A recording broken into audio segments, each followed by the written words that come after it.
Hola, pues bueno, vamos a hablar sobre trastornos de ansiedad.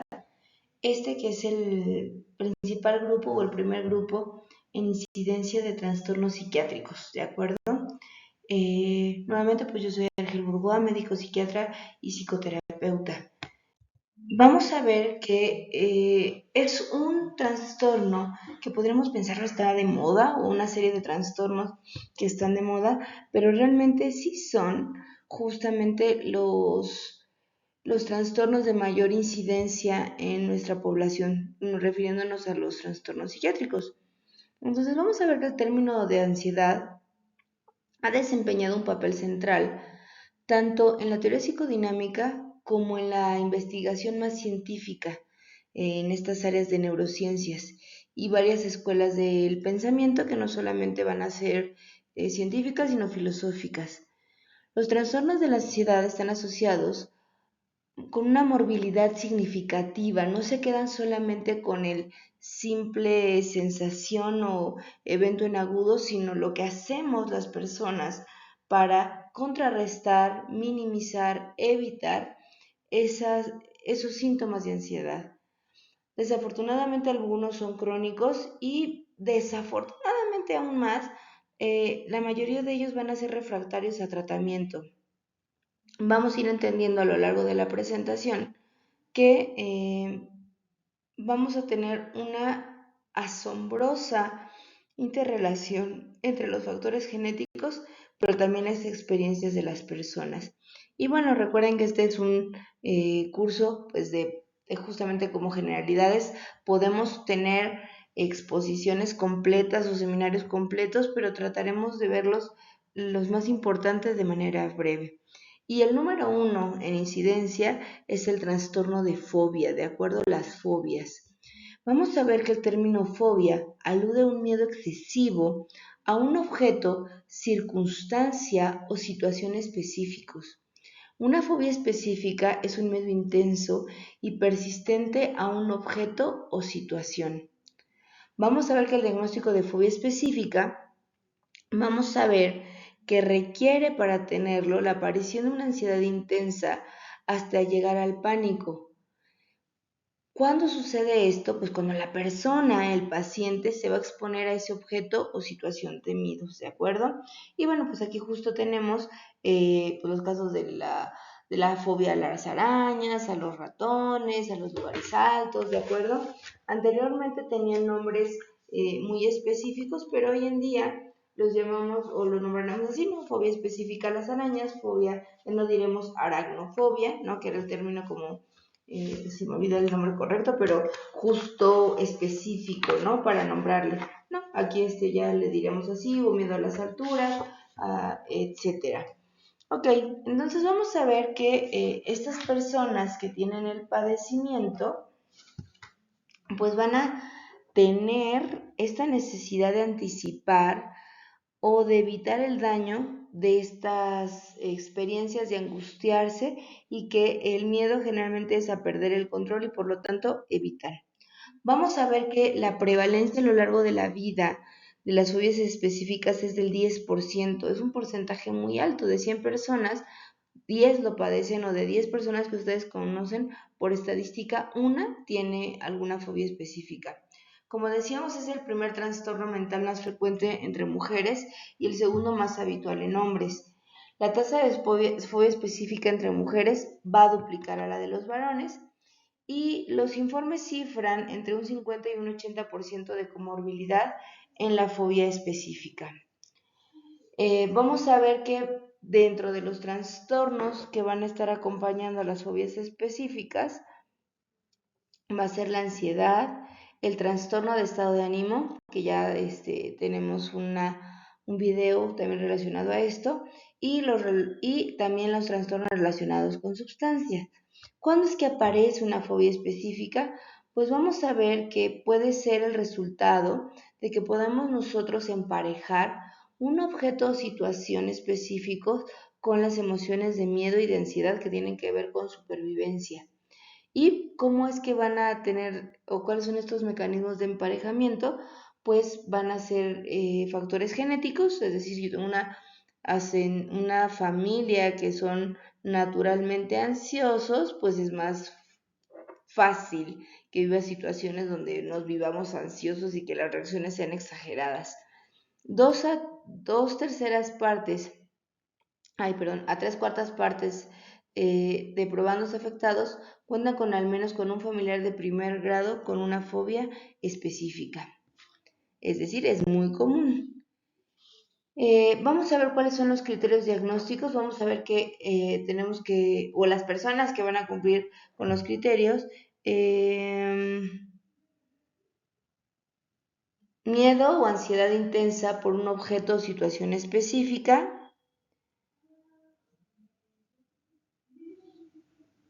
Dos, el objeto o situación fóbica casi siempre provoca miedo o ansiedad inmediata. Tres, el objeto o situación vamos a ver que se va a evitar o va a resistir activamente el miedo a esa actividad o situación. El miedo o ansiedad es desproporcionado al peligro real que plantea el objeto o situación específica y el contexto sociocultural. Es decir, si yo me encuentro una víbora de cascabel, es esperado que tenga miedo.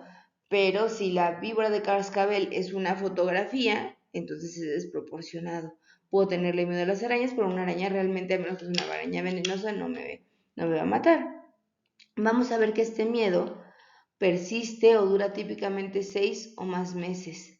El miedo causa malestar clínicamente significativo o deterioro en lo social laboral u otras áreas importantes de funcionamiento. Y pues vamos a ver que esto no se puede explicar, todo lo que hemos dicho anteriormente, por otro trastorno mental. ¿Cómo es el cuadro clínico? Pues vamos a ver que se va a caracterizar por la aparición súbita de ansiedad intensa cuando el paciente se expone a situaciones o objetos específicos o cuando los pacientes incluso anticipan la exposición a dichas situaciones u objetos. La exposición al estímulo fóbico o su anticipación también produce un ataque, dicen en la diapositiva, un cambio, un miedo significativo o importante. Por lo tanto, las personas van a evitar el estímulo y algunos se toman grandes molestias para evitar situaciones que produzcan ansiedad.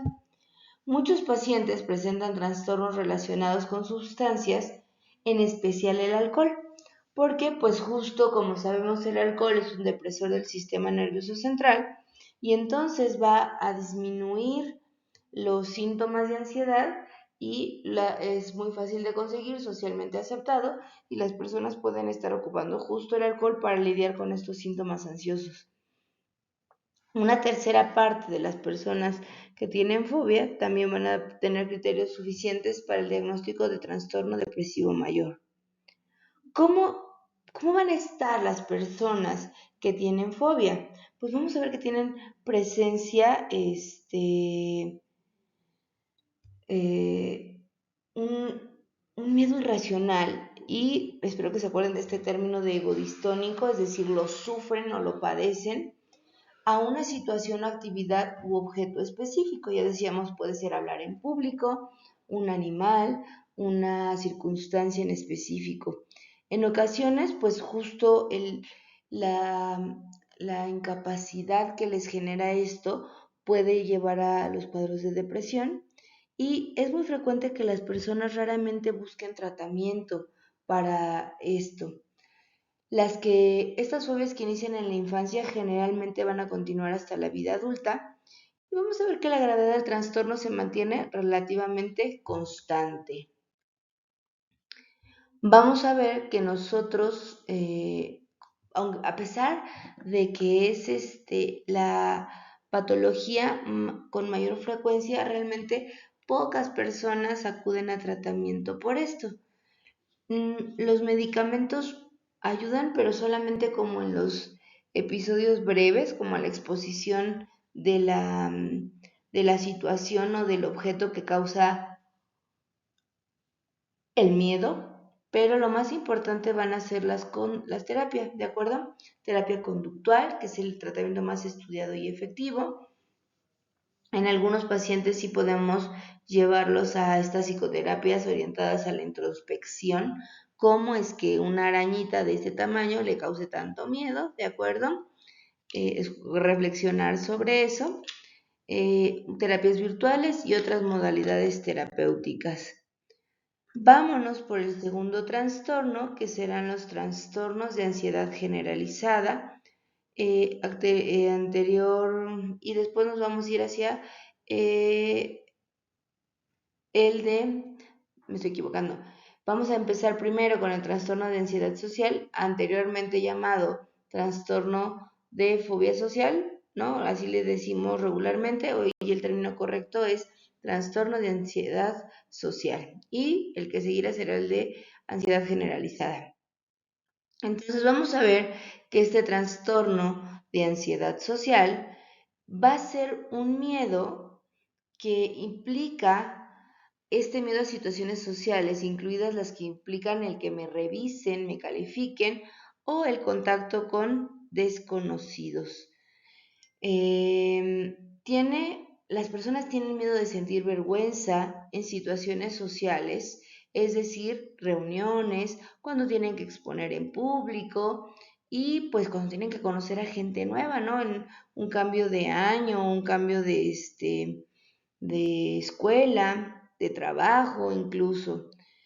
Y bueno, pues justamente pueden tener también miedo a hacer actividades como pues justamente comer frente a otros. Y todo esto tiene que ver con el tema de sentir vergüenza, ¿de acuerdo?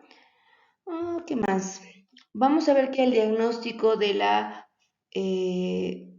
de la ansiedad social, pues es como lo habíamos como un poco repetitivo el asunto, ¿de acuerdo? Pero consiste en tener miedo o ansiedad intensa en una o más situaciones sociales en las que los individuos estén expuestos a un posible examen por otras. El individuo tiene miedo de actuar de cierta manera o de mostrar síntomas de ansiedad que se valore negativamente. Las situaciones sociales casi siempre provocan miedo o ansiedad. Las situaciones sociales se evitan o resisten con miedo o ansiedad intensa. El miedo o la ansiedad son desproporcionados a la amenaza real planteada por la situación social y el contexto sociocultural. Vamos a ver que se necesita que persista o que dure al menos 6 meses para que nosotros podamos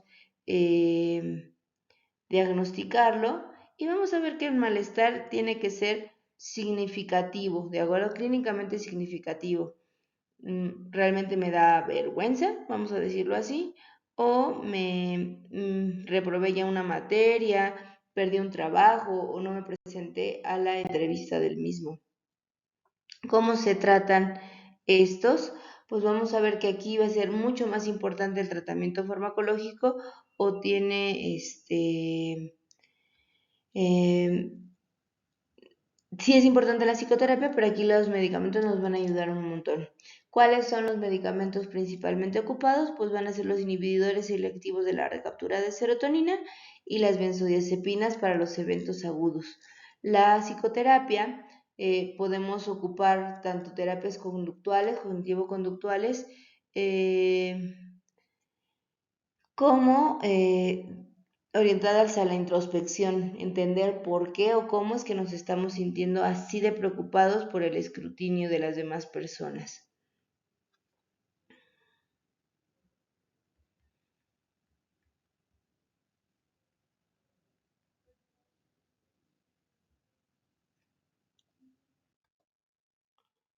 Nuestro siguiente trastorno va a ser el trastorno de pánico, ¿de acuerdo?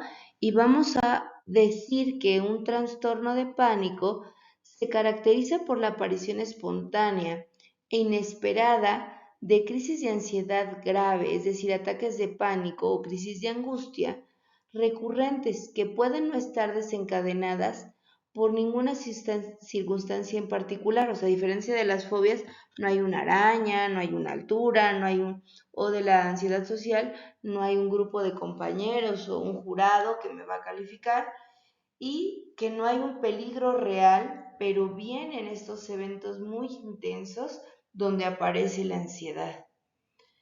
Eh, Vamos a ver que tiene una prevalencia en la población de 2.3 en la población general, y como todos los trastornos de la ansiedad, pues es más frecuente en mujeres que en varones.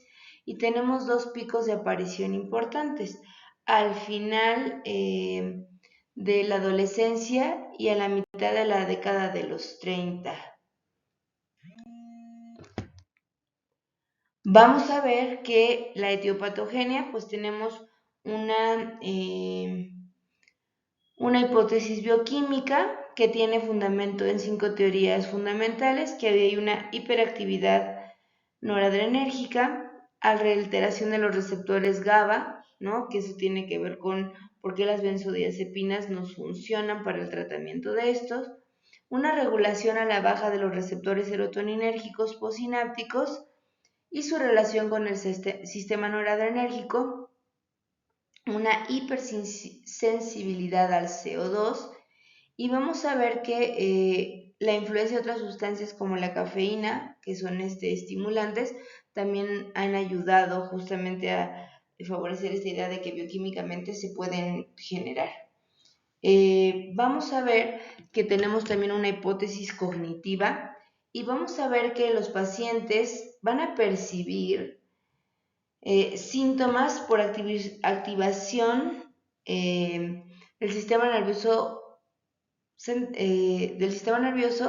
y simpático, perdón, que les da una interpretación negativa. Entonces, estas personas están hipervigilantes y son conscientes de sus palpitaciones, y entonces lo dicen: es que estoy sintiendo mi corazón, regularmente no se siente, seguramente tengo algo muy grave, me voy a morir, y eso a su vez incrementa la ansiedad. Vamos a ver que también tenemos hipótesis genéticas, y vamos a ver que hay familiares directos de pacientes con trastornos de pánico, y también en gemelos monocigóticos es más frecuente la incidencia en ambos, ¿de acuerdo? Vamos a ver que generalmente el primer ataque de ansiedad va a ser espontáneo e inesperado. La persona que lo siente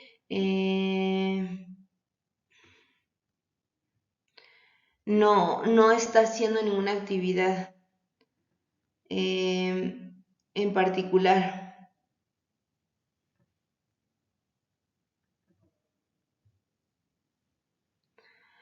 Y entonces, ¿en qué caracterizan estos ataques de pánico? Pues de episodios súbitos de miedo, intenso malestar, sensación de peligro o de muerte inminente, y que se van a acompañar de intensos síntomas físicos.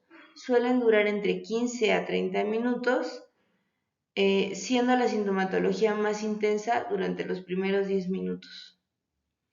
Y pues es muy importante justamente eh,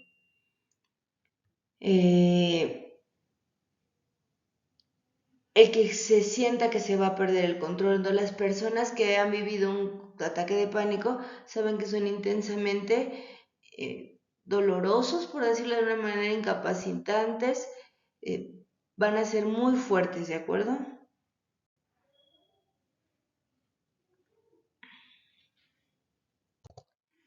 ¿Cómo es que nosotros diagnosticamos a alguien que tiene eh,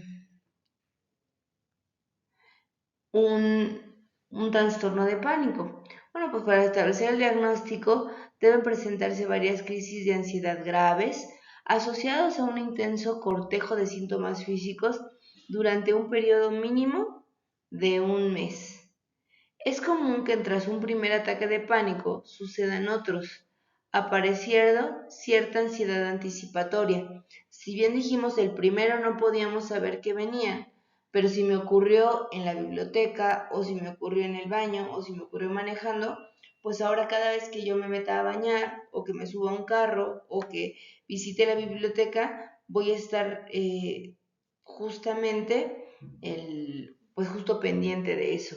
Es común que tras un primer ataque de pánico sucedan otros, apareciendo cierta ansiedad, como decíamos, anticipatoria. Y entonces vamos a tener estas conductas de evitación o de evitar esta situación o circunstancias en que se produjeron las anteriores.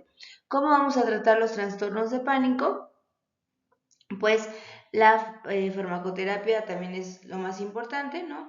Hay el uso de inhibidores de recaptura de serotonina igual, y también podemos llegar a tener algunos otros antidepresivos como son los tricíclicos, los inhibidores de serotonina y noradrenalina, y ya casi en desuso los IMAOs, de acuerdo, que pudieran llegar a ser eficaces. Y ahora sí, aunque me había antecipado un montón, pues vamos a hablar del trastorno de ansiedad generalizada.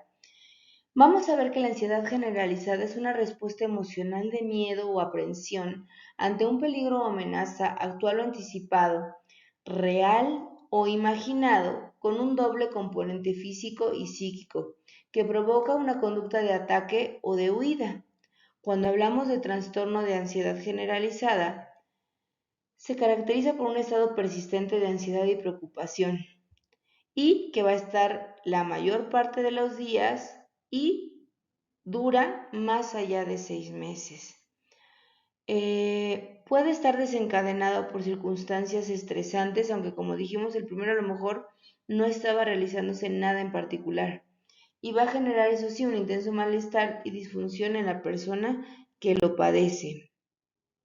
Su prevalencia a lo largo de la vida en la población general es del 5 a 12%, según estudios realizados por los pacientes en atención primaria. ¿Cuáles son los factores de riesgo? ¿De acuerdo? Pues vamos a ver que el inicio es antes de los 25 años, como hemos dicho, es mayor en mujeres que en hombres, y pues que haya un antecedente de ansiedad generalizada en la familia. ¿Cuáles son nuestras hipótesis de etiopatogenia? Pues vamos a ver que puede haber una hiperactividad en el córtex cingulado frontal, que eso nos estaría explicando la preocupación exagerada que se tiende. Eh, También hiperactividad del tálamo, que nos está hablando de la hipervigilancia. Disfunción en los ganglios basales, que nos habla de la atención motora. Lóbulo temporal, esta hiperactividad del lóbulo temporal, que va a estar relacionada con los síntomas autonómicos y alteraciones neuroquímicas. ¿Cuáles son los factores de tipo cognitivo? Las personas con personalidad ansiosa presentan también más atención a cosas detalladas, van a tener una percepción reducida de su capacidad de afrontamiento a las dificultades. Y de los factores del tipo psicosocial, tenemos factores de riesgo para desarrollar este trastorno de ansiedad generalizada, que son el tipo de educación, ¿no? Si tengo una educación muy estricta o con castigos físicos muy intensos, bueno, pues va a ser más fácil que yo tenga esta predisposición. Vamos a ver que puede haber acontecimientos vitales estresantes.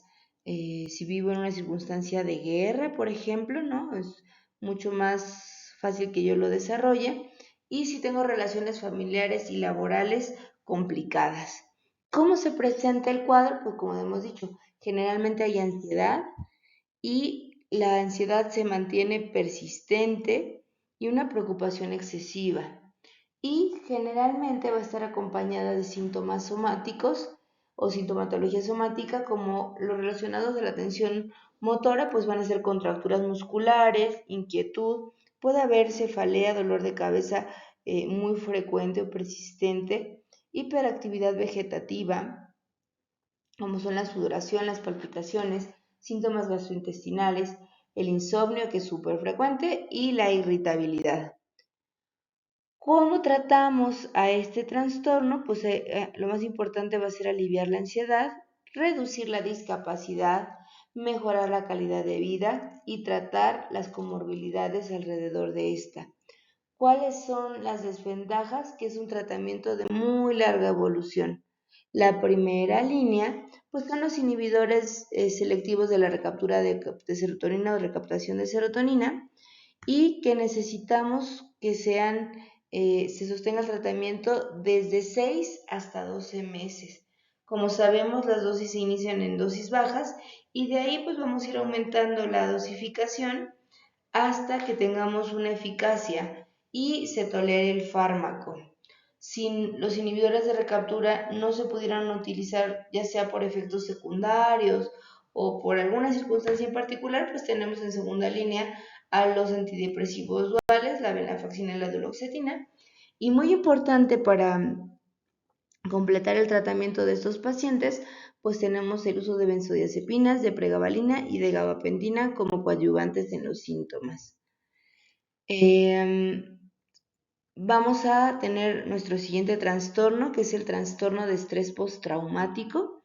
¿En qué consiste el trastorno de estrés postraumático? En la aparición de síntomas característicos que siguen a la exposición a un acontecimiento estresante y extremadamente traumático y que se prolongan todos estos síntomas más allá de un mes. Yo estoy grabando esta por tercera vez casi en el mes de septiembre. Entonces el mes de septiembre es un mes característico de temblores aquí en México. Entonces las personas que hemos tenido la suerte de vivir los síntomas del 85 y los del 2017, tuvimos un periodo de un mes justamente para que fueran normales estos síntomas. ¿Cuáles son estos síntomas? Pues la reexperimentación, la evitación, ¿de acuerdo? Aumento de esta activación, estamos pendientes de que suene la alarma sísmica en cualquier momento y durante ese primer mes después del sismo, pues es perfectamente normal. Si se ha superado el mes y yo sigo temiendo a la alarma sísmica, sigo hiperreaccionando, evitando la Ciudad de México o el lugar donde haya acontecido el sismo, pues entonces estaría pudiendo empezar a cumplir criterios de este trastorno de estrés postraumático. ¿En quiénes es más prevalente este trastorno? Pues sí, como dijimos, todos los ansiosos van a ser en mujeres, ¿de acuerdo? Y sobre todo mujeres jóvenes. ¿Cuál es la etiopatogenia? Pues el principal factor pues es justo este que decíamos, ¿no? El factor de estrés, el asalto, el temblor, el secuestro, la experiencia que se considere traumática. No siempre la voy a vivir en primera persona, sino ser testigo de. Hace unas semanas hubo una noticia muy fuerte de que un hombre lanzó a una chica a las vías del metro en la Ciudad de México. Eso, para las personas que lo presenciaron, es altamente traumático.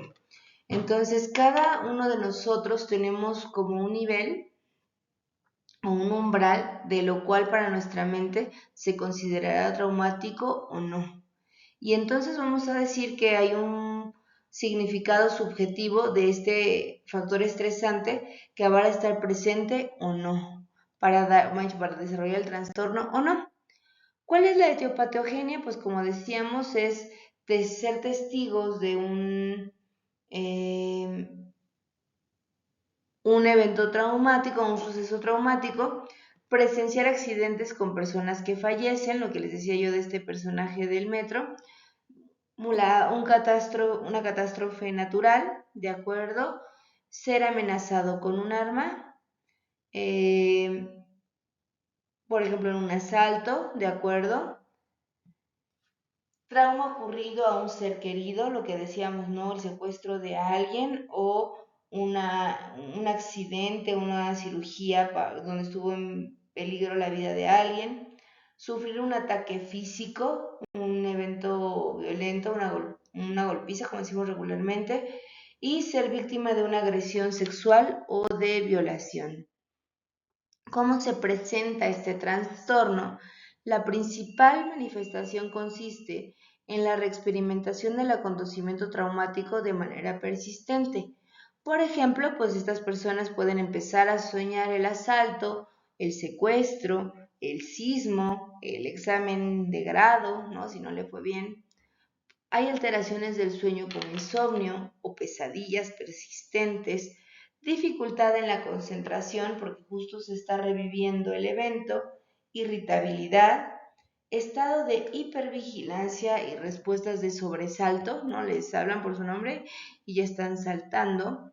Personas con ansiedad, depresión, consumo excesivo de sustancias van a presentar mayor riesgo de suicidio. ¿Qué vamos a tener de tratamiento para esas personas?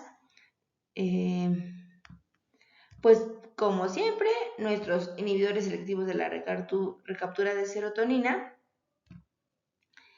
Y vamos a ver que por su eficacia, por su tolerancia y por su seguridad siguen siendo esta primera línea.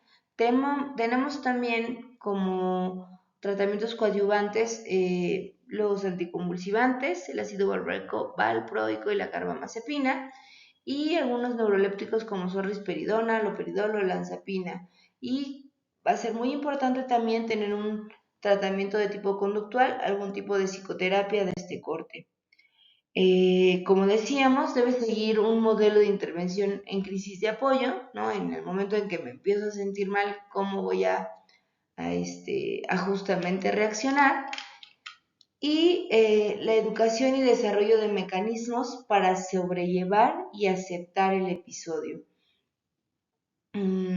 Si es un evento traumático como una violación, ¿no? Cómo poder sobreponer, cómo poder restituir, por ejemplo, autoestima, sensación de seguridad, confianza en los otros, ¿de acuerdo? Y algunas de las terapias pueden tener estas técnicas, como son la técnica de exposición.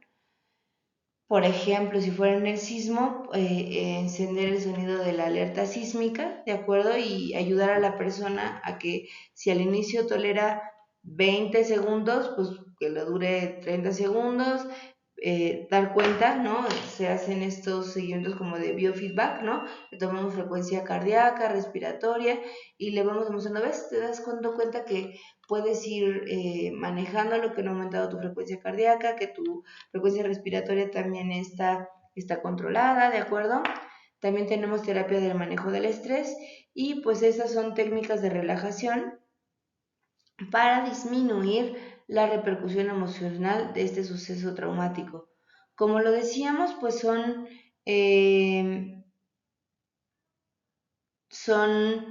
los trastornos más frecuentes, tienen un elevado costo para nuestra vida, las personas que les hemos llegado a padecer o nuestros pacientes que lo van a estar padeciendo, sobre todo si tenemos estos pacientes que decíamos al inicio, los pacientes de fobia. Generalmente el paciente de fobia no llega a la consulta hablando sobre su fobia, probablemente tenga una ansiedad generalizada o pueda tener algún trastorno depresivo y gracias a nuestra buena intervención, nuestro interrogatorio, poder justamente lograr que detectar este cuadro y darle atención.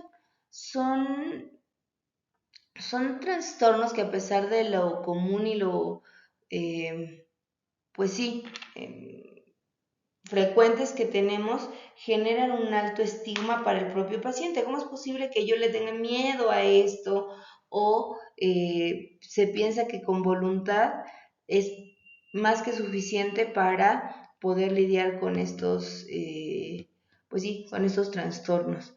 Entonces, ustedes como médicos en su servicio social, como médicos que no son médicos psiquiatras, van a poder recibir a alguien justo en la crisis de pánico y ocupar las palabras adecuadas para explicarles que la experiencia que están viviendo es real, pero no es el corazón el que está fallando, sino que es un asunto de la mente y que la mente pues existe en el cerebro, ¿no? Y entonces que gracias a, o desafortunadamente a lo mejor no es gracias, ¿no? Pero que si hay un órgano que está funcionando de manera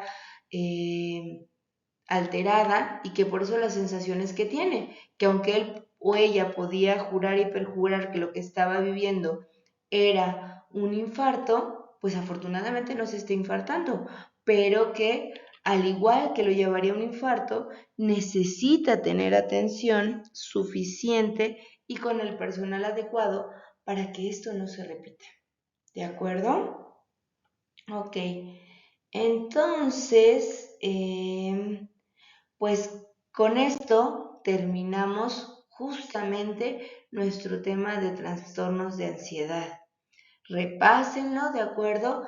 En el internado lo más frecuente es que aparezcan estas crisis de pánico y en las consultas externas cuando están rotando en otros servicios, pues que pueden llegar a tener pacientes que tienen temas, por ejemplo, en dental, bueno, tal vez no roten por dental, pero estos pacientes que su servicio de procedencia fue el dentista, que le dice se está acabando usted los molares porque está apretando mucho la dentadura durante la noche y se está desgastando, se está acabando sus dientes, ¿de acuerdo? Pacientes con colon irritable, que el origen de estos síntomas gastrointestinales, pues son los niveles de ansiedad.